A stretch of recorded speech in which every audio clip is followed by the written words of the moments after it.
Hello everyone, I am Man in Gas Mask, and I'm going to talk about an obscurely known little game called Sweet Home for the NES.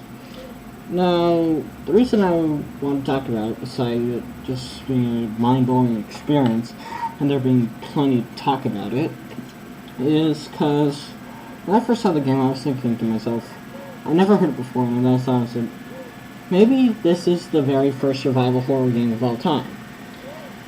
Because Sweet Home, basically you play as, you're part of a investigator team, and you're going to this old mansion belonging to a dead billionaire. Well, old mansions always belong to dead billionaire, I'm forgetting horror logic. Okay, so they go through that, so they go there, and then they're trapped, and then they have to fight their way out.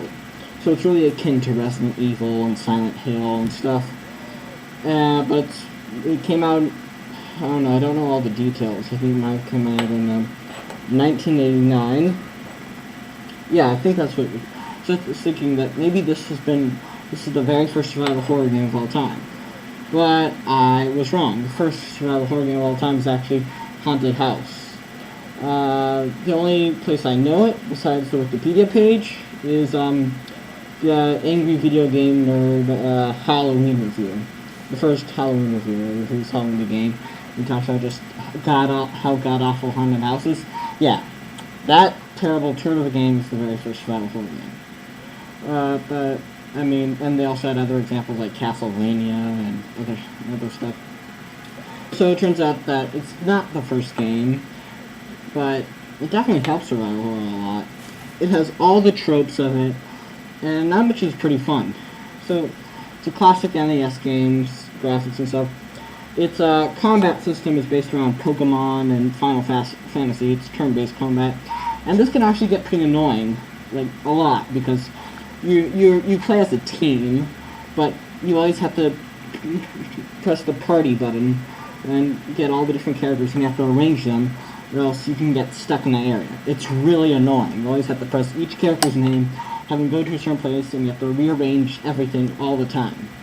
Really annoying, and also you have to switch them since they each hold an item, which can be helpful. And another reason I just love to talk about the game is how eerie the atmosphere is. I mean, I really never knew how a game like this could be such an eerie atmosphere. I mean, you know, it doesn't get, like, really creepy at all, but still, when an enemy the way the enemies pop up to you, there's like this flash, and this music goes down, and then all of a sudden it like flashes at you, the screen is turning on, the screen has strobe lights, it's turning on and off, and then you're just like, wow! It hits you. And then you learn that the enemy isn't anything at all, you just have to press attack, and then it's done. But still, it's a really fun game, really interesting game, even though it definitely is flawed. And the combat system can get pretty annoying. In fact, it's not just the combat system, it's just like walking out of a door can get annoying because one of your teammates might be blocking him, you have to push him out of the way, but you can't do that, he's stuck, since you're not playing as him.